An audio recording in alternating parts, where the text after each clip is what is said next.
with kind of catching up.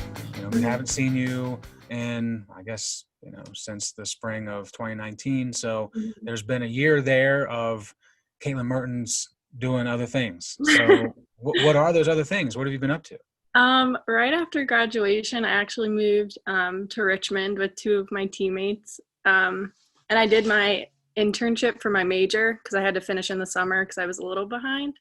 And that was with the local nonprofit there. And I worked with kids in like inner city schools. And we taught them about like being active and staying healthy and nutrition. So that was really, I started looking for a job just to start going with everything. I didn't know I was going back to school at that point. I didn't really figure that out until like 2 months later.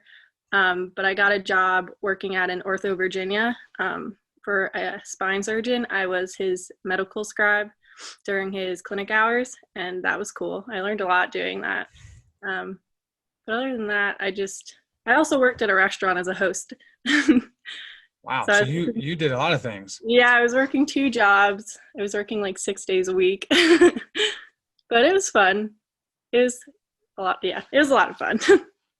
Without going into specifics of what you did, what do you think are some of the things that you learned that you weren't expecting to learn? I mean, you obviously had some idea about what that particular job was going to entail, but were there things that came up where you thought, that's not something that I anticipated having to deal with or think about? Yeah. I just got a good idea of like kind of like the ins and outs of healthcare with it, which I didn't really know much about yet. So I feel like it kind of prepared me for that, for like something I might end up doing in the future. And then in general, just working like the 2 jobs at the time, it helped me a lot with like time management and like knowing when I needed to get things done and when I had time to do other things. It was good for me, I think. No question. I think that's the beauty of being able to go out and explore the world and do the real world thing and just see what else is out there as opposed to going right back into school. I am curious to know what actually brought you back to school. What made you think that was something that you needed? Um, Honestly, I'm not sure. I just kind of like, I don't know. I just felt like it was something I needed to do. And I reached out to Natalie and asked her about if there was like the opportunity to be a graduate assistant. And I think that played a big role in like me like actually applying and stuff because that was a possibility, which it kind of makes my life a little easier. But I don't know. I knew I was going to go back to school at some point, but I think that opportunity like pushed me to just get it done this year. When you look at some of those things that you weren't expecting potentially, or some of the things you learned that you weren't quite anticipating, is there any part of your time as a student athlete, whether it be specific to women's soccer or even just being a student at University of Lynchburg, that you feel like, if I didn't have that experience, then maybe I wouldn't have been as prepared for this moment? hmm I think with playing soccer, like over the years, I was able to like kind of build my confidence in like a lot of areas of my life.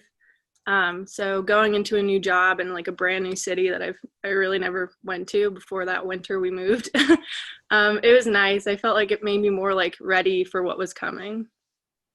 You mentioned the word growth, and so I've got to kind of skip ahead to one of the last questions I was going to ask, but you brought it up. So anybody that had the pleasure of following you as a freshman on through, they know that you played as a freshman. You were someone that was important to the fabric of the team, but you weren't the most outgoing. You weren't the most open in terms of, at least in the public eye, and it could have been hmm different when you were with your friends. But hmm as the years went along, there was this natural growth. I certainly got to see it in Africa when we went there together. And Yeah. then, senior year, I was like, yeah, I can count on Caitlin to do an interview. She'll do a bang up job. It'll be great. What happened? What do you think when you look back on it and reflect? Obviously, Mhm. there is this natural growth that people go through during Mhm. that age of life. But was there anything else you can attribute to that for yourself?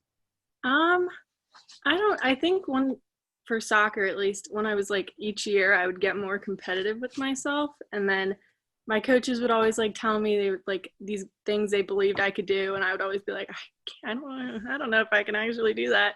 And I remember I think it was like a summer going into school. One of the coaches had told me like, you can score this amount of goals, and it was like some high number. I think it might have been like 30. And I was literally like, that'll never happen. I don't know if I can do that.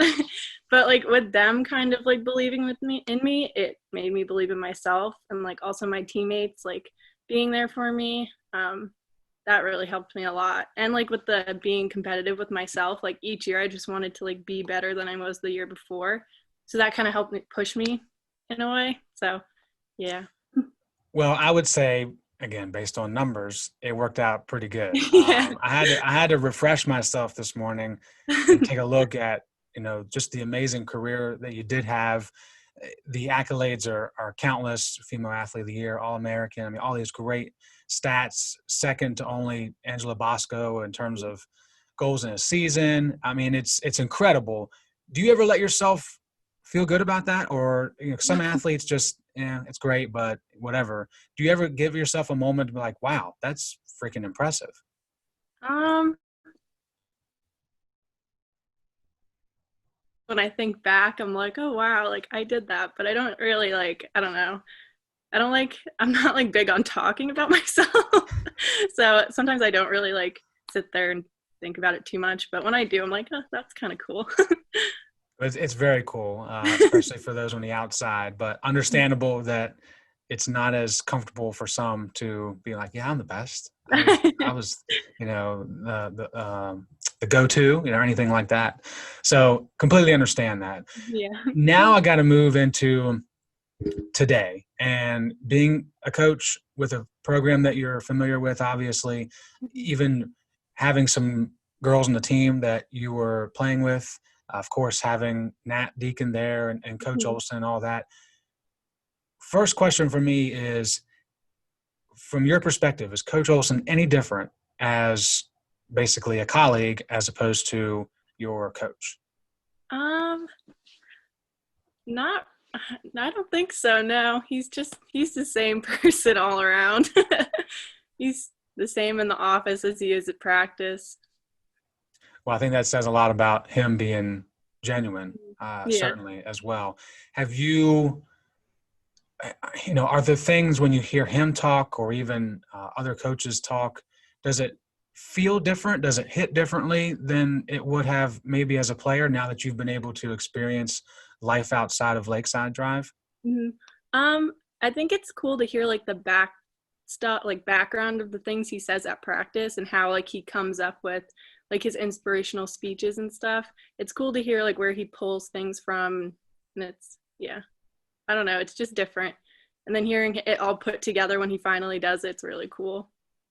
Okay, before I let you go, I have to ask about one thing because it comes up a lot more than I really ever expected when I talk to fans, parents, colleagues, whatever it might be.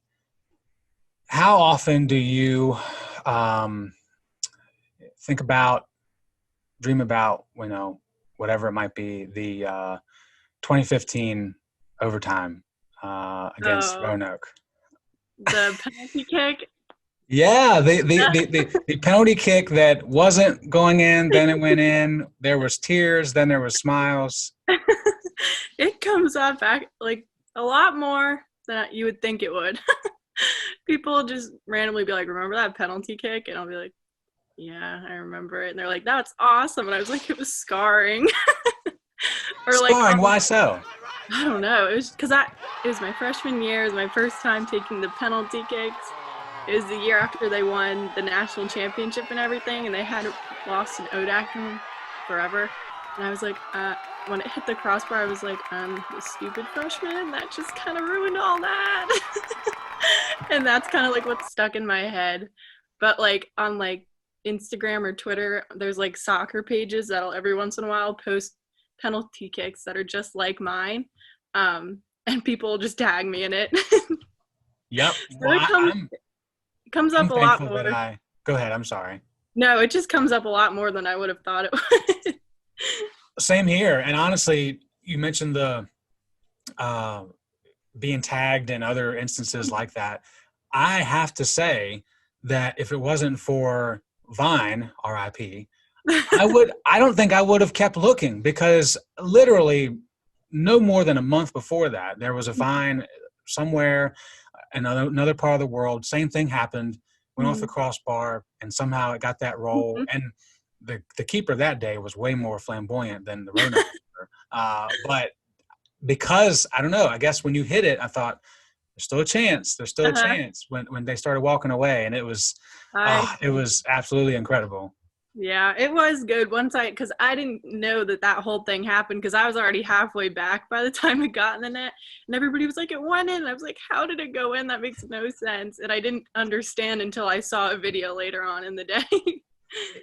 And the photos that were taken, I'm pretty sure Gracie Withers was working that game, but the genuine sadness was there. And then a few clicks later, it was like, what do you mean it went in? Yeah.